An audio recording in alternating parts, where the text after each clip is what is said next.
Hey everybody, come on in. We live on YouTube and we live on Instagram. Those of y'all on YouTube, make sure you also follow me on Instagram at Tanya Primetime TV, all one word. And those of you on Instagram, please make sure you subscribe to my YouTube channels. It's two of them. Tanya Knows No Limit, and the other one is Tanya's Primetime TV /media reviews.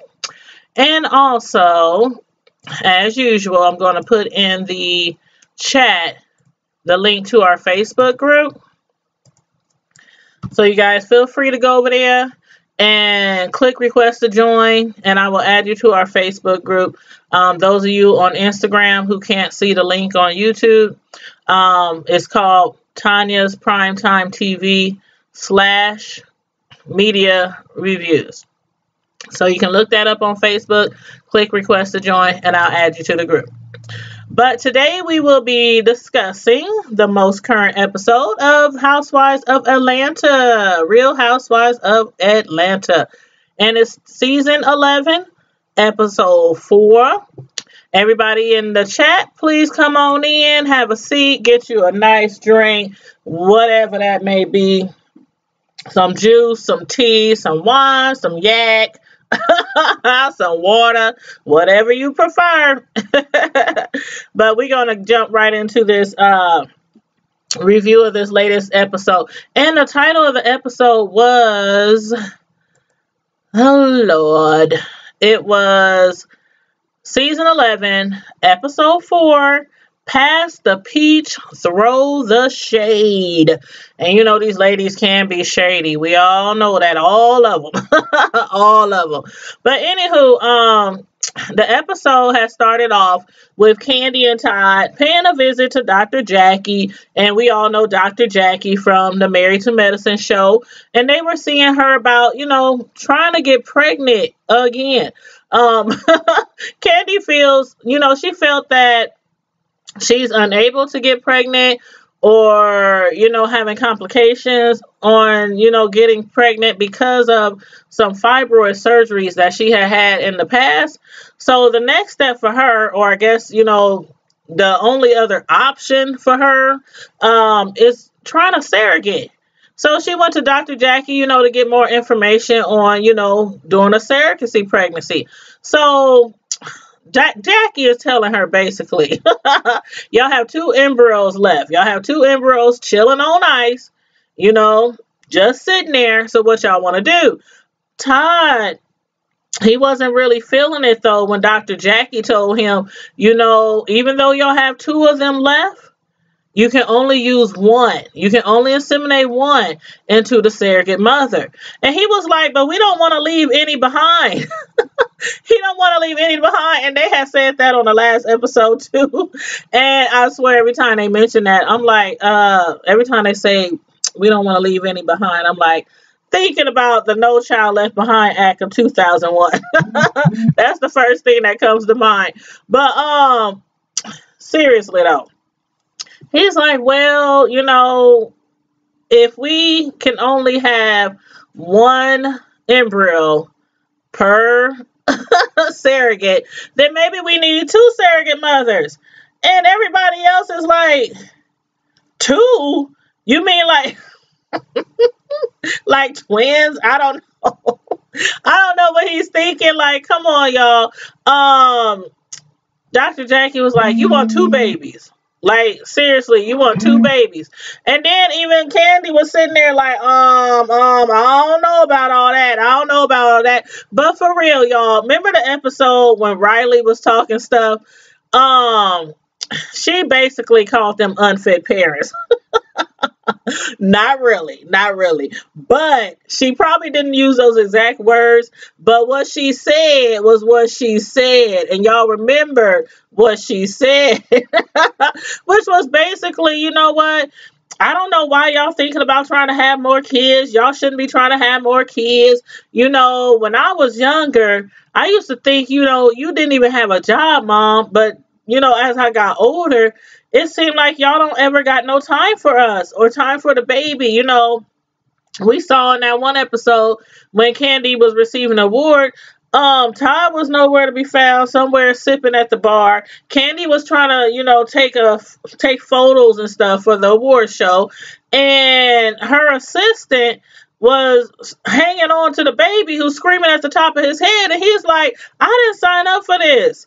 So, Riley was basically saying that episode, y'all, no more babies. Y'all too busy. Candy got 2, 3, 5, 11 jobs, touring with, Escape. Todd, he got his whatever he does. I don't know if that's just running, the old lady game. I don't know what Todd does. But anywho, so basically, she's like, no, Mom, you don't need any more kids. And now Todd talking about two, like hiring two surrogate mothers. I don't think that's a good decision right there. But anywho, when Candy, now, okay, I've heard in the past from, different people on the TV show that they say Candy is really frugal. I wouldn't say cheap at everything, but they said, she's really frugal. But to think that a surrogate mother, well, okay, she said a friend had told her, because Dr. Jackie said, surrogate mothers, that can be around like $90K, $100,000. And she actually thought that she could get a surrogate as low as $35,000. And Dr. Jackie was like, yeah, maybe if you hire somebody like Shanae from the hood, or maybe if you travel to one of those third world countries. And I'm like, $35,000? That's more than a lot of people making. That's that's good money. Not saying that's not good money. But, to carry a baby for 9 months and to go through the pains and the sleepless nights and, the contractions and, I don't know. I think $35,000 is a little low. That's a little low. So if that's what she was expecting, she gonna end up with somebody named Shanae. But anywho, Dr. Jackie had told her, you know what? I have someone in mind though. Someone I can refer you to, someone who has popped out babies before, for other people. She was saying it like it was a career. Like, yeah, she done it 2, 3, 4 times, just babies back to back for other people like it's a full-time job. But I'm sure she was charging more than $35K. But anywho, back to Riley. I'm just saying, if what she is saying is accurate, and it didn't seem like Riley was bluffing us. It didn't seem like she was dragging it out or anything. But I think they should do one embryo if she really wants a baby and Todd really wants a baby. Just one embryo, because y'all too busy and y'all don't seem like y'all about to slow down anytime soon. I know y'all don't want to leave no children behind, but you might have to. I don't know. But then, they moved on to Eva, who met up with her fiance for cigars and drinks. And I was like, is she really smoking a cigar? I don't know. I would have never pictured her as a cigar smoker. But anyway, from the sounds of her fiance, he really hasn't been able to have any say-so in the wedding plans, the big wedding plans, which he did seem to be okay with. He was just like, you know what? I'm just happy to be a part of you and your mom's wedding. But that's just typical. Most women and their family and friends ends up being the ones, to take over the wedding plans, and the man just shows up. He shows up for the suit fitting. He shows up for the wedding party photos. And he shows up for the wedding. And last but not least, he shows up for the bill. At least, most of it. Normally. Normally, unless you're marrying a broke man and but anywho, that's a whole nother subject. But then she tells her fiance that she's been getting advice from Nene, and has decided to let Nene help her with the wedding. Find a dress and such. And do y'all think that Nene makes a good wedding advisor or, marriage advisor? I think so. I think possibly she could. I do. Her and Greg has been through a lot. Not only with this, cancer scare that he's, had to deal with, lately this past year, but they've been married. They've been divorced. Then they got married again. So, they obviously doing something right. Obviously they seem happy, and even though they going through, like I said, the cancer and everything, they still seems happy. Nene's been strong for her man, and she's been really supportive and everything, and trying to help him get through that. So I think that Nene could, give her, some wise words, some wise words. But then we have Portia and her man Dennis, the hot dog king. He owns the hot dog factory along with some other hookah joints and, some other stuff. He big time a baller and all that. But anywho, they met up to meet with his mom, who Portia has never yet met. But did y'all catch that when the camera zoomed in on his tattoos on his hand? I caught it. It was his right hand, and it was some words tattooed on like the top of his hand and on the side of his hand. I was like really, really trying to pay close attention. I was rewinding it and everything because last episode we was informed that he has some tattoos of the names of some of his exes on his body. And he also got a tattoo of Portia on his body. Now, where on his body? I don't know. And Inquiring Minds is not trying to find out. I do not know where they are. And I don't want to know. But I was sure looking and kept rewinding the footage, trying to see if do that say April? Do that say Teresa? Y'all know y'all was looking too. Y'all know y'all was looking too. But anyway, when his mom got there, Portia surprised her, with a Louis Vuitton pocketbook. Did y'all see the expression on his mom's face? She was like, Harpo? Who this woman? Who done just gifted me with this very expensive piece of merchandise? Like, do y'all think that she was doing too much? I mean, she's never met his mom before. I understand, maybe showing some kind of gesture, I noticed your son. I love him. I want to be with him. So this is a gesture that I'm anxious to meet you, pleased to meet you. I want to know you better. Some kind of gesture like that. But a Louis Vuitton pocketbook? She could have just bought her the keychain. She bought her a whole pocketbook. Now, for some people that might not be a lot of money. But no,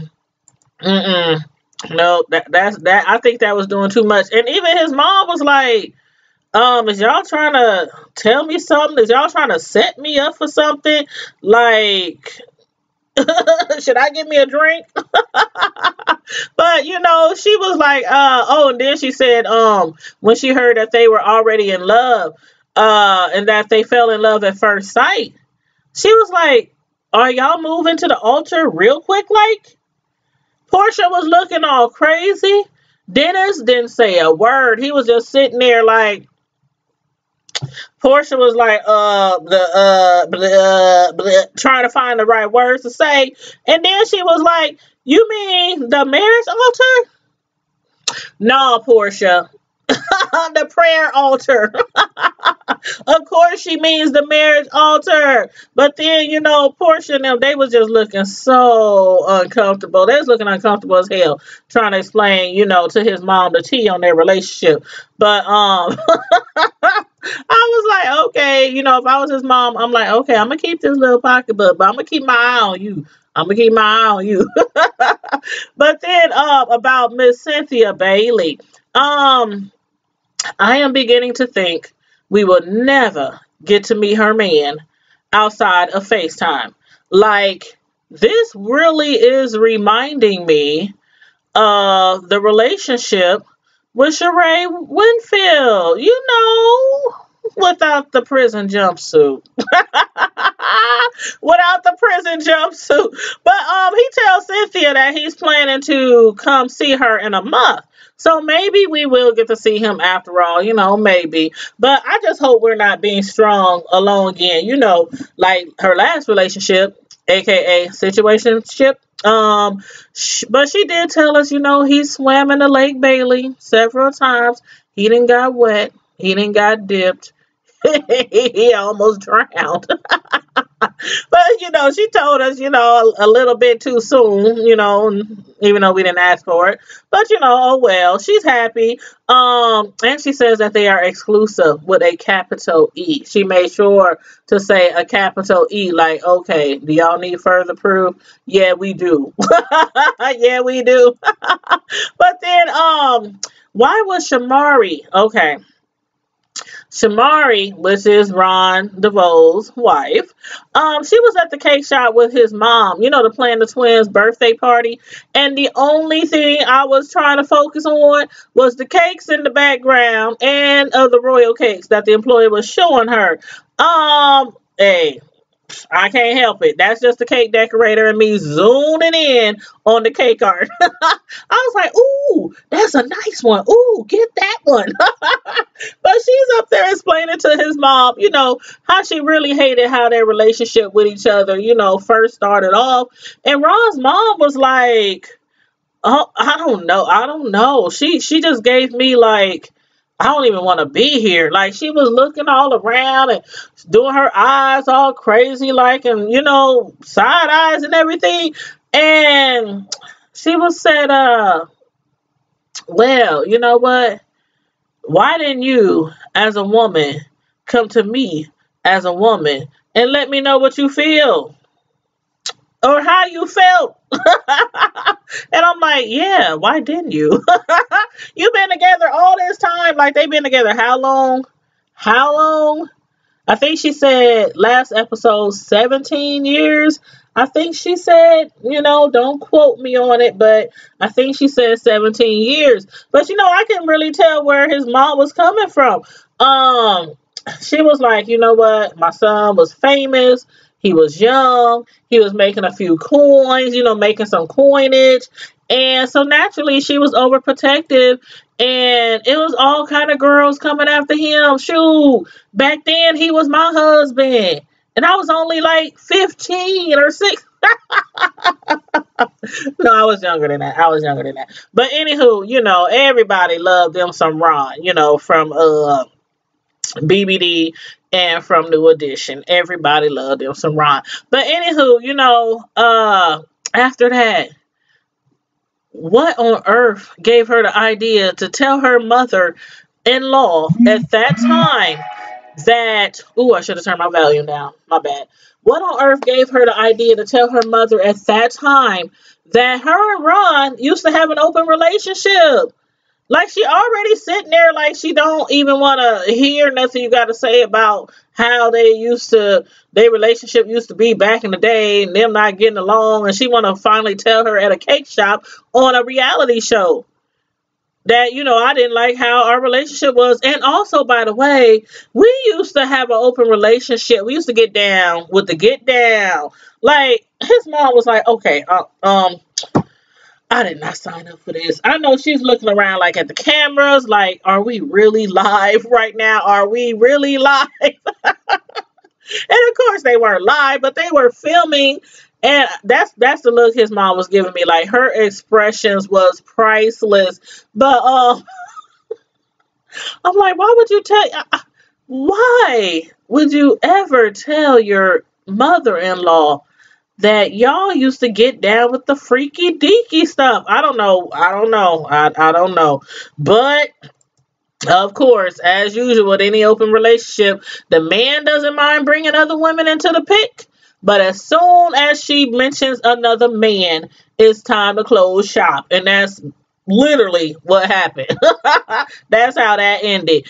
And then we are at Bailey's Barbecue, Cynthia's Bailey's Barbecue, and the hot dog factory arrives with a gazillion different types of hot dogs.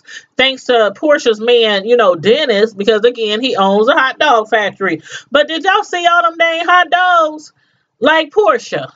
How many people did you expect to be at that barbecue? Because that man brought in enough hot dogs to feed an entire elementary school and the daycare next door.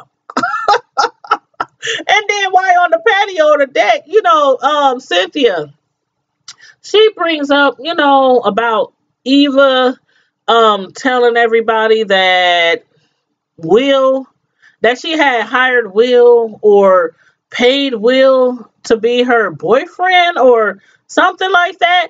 And Nene was like, I know Cynthia way too well. I know what Cynthia way too well. If there's anybody more frugal than Candy, it's probably Cynthia, because she ain't gonna pay no man to be with her, not even pay him for a date. So I don't know. I don't know where Eva could have possibly got that idea, or if that's one of those I'm not even gonna bring that up. I don't know where she got that idea from. I really don't know. I really don't know. But that's kind of messed up, don't you think? Insinuating that somebody can't get a man, so they have to buy one? I mean, does Cynthia look like the type to y'all that would pay for a mail order gigolo? I'll wait. I don't know. I don't think so. Cynthia's pretty. She's pretty. And she used to be a model. I don't think so. I don't think so. But we better meet that new man soon. We better meet him soon. And not on FaceTime. Shoot, not on FaceTime. But then we finally introduced to Nene's good friend Tanya. Tanya, spelled just like my name, but hers is pronounced Tanya, which is how a lot of people want to pronounce my name when they first meet me, because it has the A. They're like, okay, Tanya. No, it's Tanya. It's Tanya, But anywho, Nene claimed that she's a frequent customer at her swag boutique. She's a baller, she's a fashionista, she's a computer geek. But she's really, really pretty. And it looked like she was fitting in really well with the ladies. But Cynthia, she had actually said they could bring a +1. So tell me, why did Portia feel like it was okay to bring a +1 +1? She not only brought her sister, Lauren, but she also brought her friend, Shamia. And y'all remember, Shamia and Eva had, a little situation, before in the past. So Eva, of course, she was a little surprised, to see her come through the door. But, and I guess Portia figured it was the perfect time to tell a very pregnant Shamia that Eva has recently been talking about her, or trying to be shady about her, even though she thought that their whole thing that they had was squashed. Their little beef or the little pettiness or whatever it was. She thought it was squashed. But, she had to tell Shamia. And I don't know what it is about people on these reality shows. When people are pregnant, why do they always bring them drama? Like, let them be pregnant and let them be peaceful and let them be drama free, and wait till after they had that baby to try to tell them some mess about somebody going in on them, because some of these pregnant women out here, they will forget they pregnant, and then 2.5 try to bust somebody upside the head, trying to go into labor early. So, but anyway, Eva was cracking me up when she showed Cynthia her receipts to prove she actually personally cooked the pineapple upside down cake, because some of them ladies was like, oh, my chef made it. Oh, my chef made it. Like, not only do you probably not cook at home ever, but then your chef is also making your potluck dish. Who does that? Like, come on now. It's a potluck. The least you could do is try to make something yourself to bring to the barbecue. But I don't know. I guess she didn't have time. But anyway, Eva was like, oh, I didn't learn from last season. You need to keep all your receipts nearby at all times. So she was going through her phone and she was flipping, showing Cynthia the pictures. Okay, this is the black cast iron skillet that I cooked the cake in. Okay, this is the batter that I mixed for the cake. This is the can of pineapples I bought from Walmart. This is the can of but she was showing her all the pictures like, yeah, I got my receipts, sis. I got my receipts. I made this. But that's funny because I swear, everybody knows I'm a custom cake decorator, and some people will see some of my cake art and be like, "You did not make that." No, you didn't. Where'd you get that from? What store you picked that up from? I'm like, I did make the cake. I did make the cakes. Now eat the cake, anime. But that's a compliment though. That's a compliment. They can't believe that you're that talented. But anywho, moving right along. Finally, I realized what the heck Ronnie meant. Okay, last episode when he was telling Candy and the ladies at the table, when he was telling them, and I think that was at Shamari's old group's uh they had did a performance or something, did a performance. And he was telling her at the table afterwards, trying to give her like some tips on her group escape, their performance. And I was like, dang, Candy was sure getting kind of upset. But now I see what he meant when he had told her, y'all placement. He said something about y'all placement. And I think what happened was, I think the producers didn't show the whole conversation, because when he said placement, it was like, okay, I was like, kind of, the wheels were spinning. What is he talking about? But then Candy was saying today, oh, what he gonna talk about again? Our spacing was off, or not right. So I'm thinking what he was trying to say was, when they were performing, their spacing wasn't right. Like, when you're on stage and you got 3, 4, or 5 people, whatever, you got to be lined up, whatever.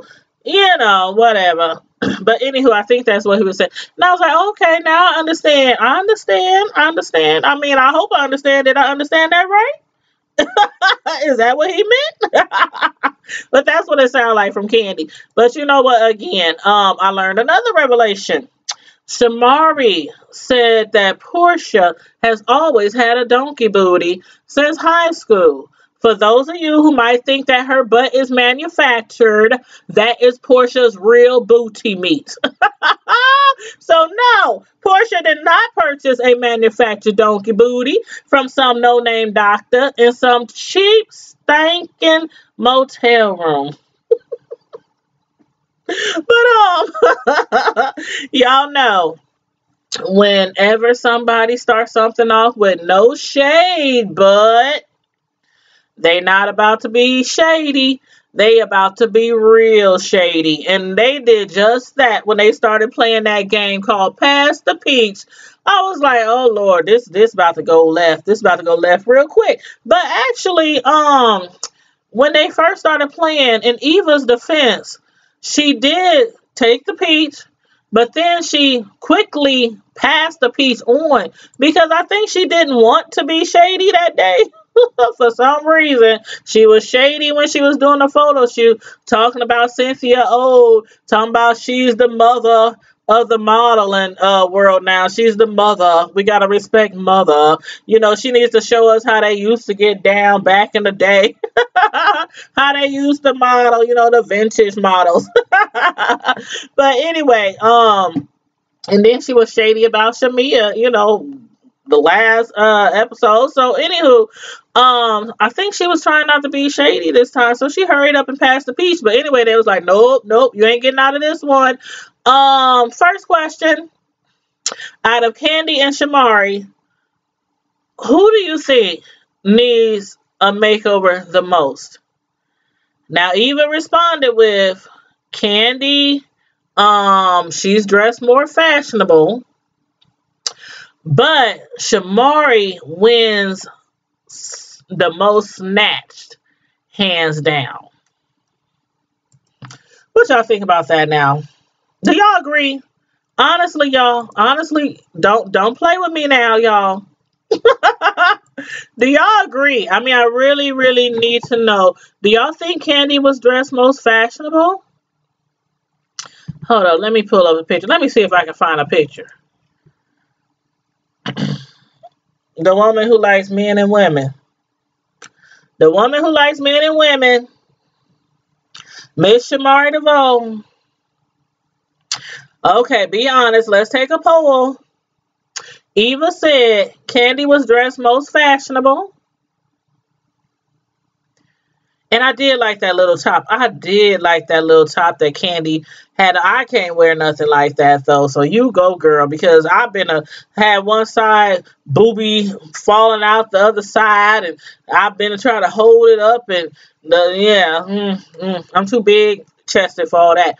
But as far as Shamari's outfit, did y'all find that snatched? The little thing holding her boobs with zippers all around it. The big, huge gold earrings. That belt that looked like some prison chains. And some nice white jeans or pants. I don't know. Y'all tell me. Y'all tell me. I did like Candy's outfit though. I really, really did, but I'm still debating. I'm still debating on Shamari's outfit. But anywho, moving right along. As far as the next question, it was from Marlo. They asked Marlo, who in the group do you think is the biggest liar?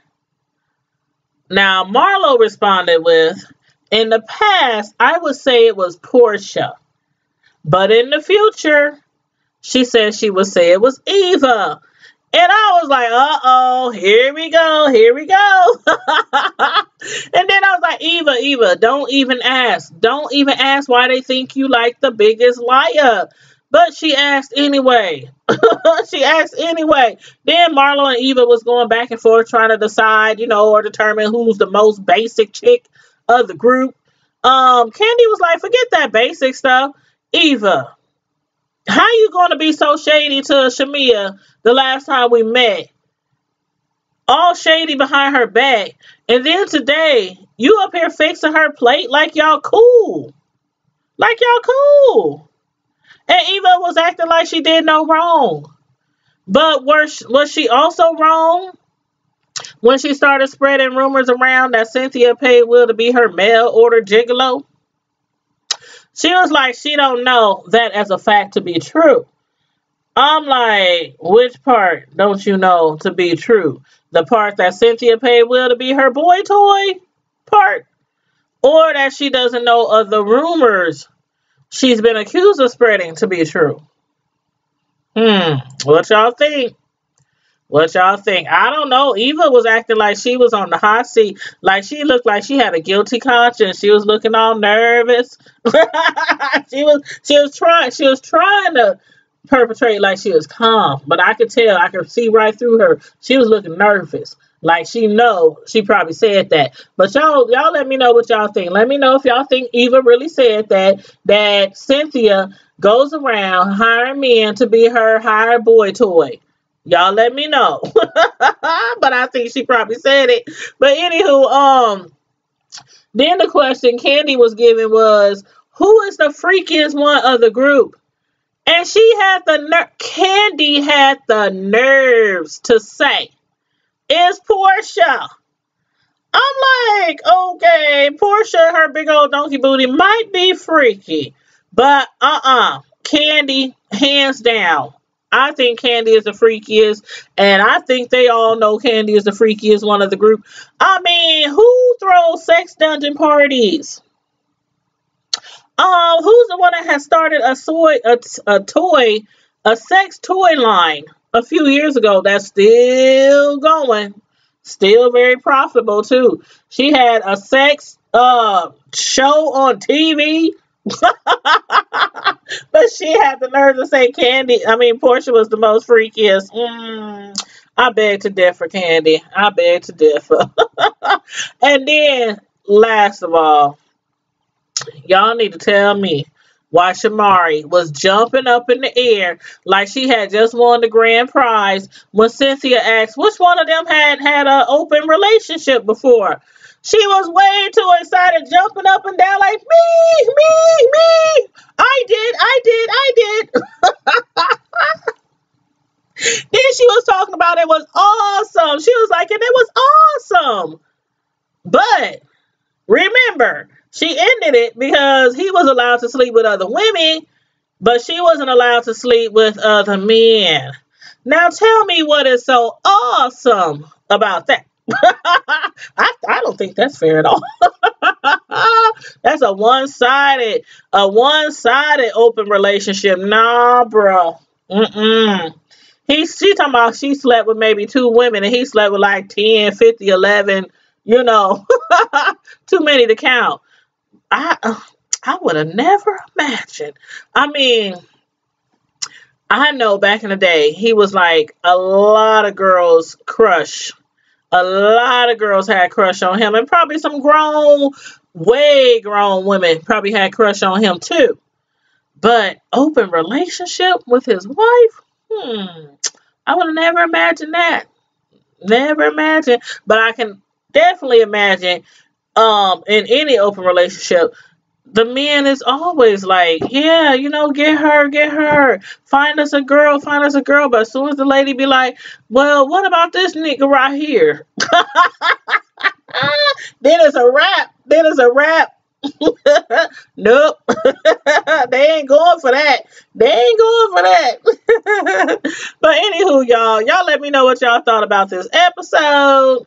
Let me know what y'all thought about Nene's friend, Tanya. Tanya, that showed up. Let me know what y'all thought about Eva being accused of spreading rumors that Cynthia be paying for mail order gigolos. And last but not least, do y'all think Candy is freakier than Portia? Or do y'all think Portia might be freakier than Candy? Let me know. Honest opinions. Let me know. Put it in the chat. And remember, even after the show, even after my live is over, you can always hit me up in the comment section. Put your comments in there about any of the characters, any of your opinions on the show and whatnot. But, oh yeah, Cynthia's man. Do you think we're going to actually meet him? Like, do you think he's actually going to appear on the show eventually? Of course, the reality show isn't filmed in real time. So when he said he'll be there in a month, we don't know when that was, or you know what I'm saying. But I hope we do. I really hope we do. That way we can lay eyes on him, hit the whole him, and try to see for ourselves is what they have is real, or if it is a fraud of a relationship. Anyway, you guys, make sure you like this video. Make sure you share this video on your social platforms, your Twitter, your Facebook, whatever platforms you use. Also, don't forget, I put the link of our Facebook group in the chat, so make sure you click on that link, request to join Facebook group, and I'll add you to the group. But in the meantime and in between time, Primetime Squad, you know what it is. Stay safe, be blessed, and I'm out.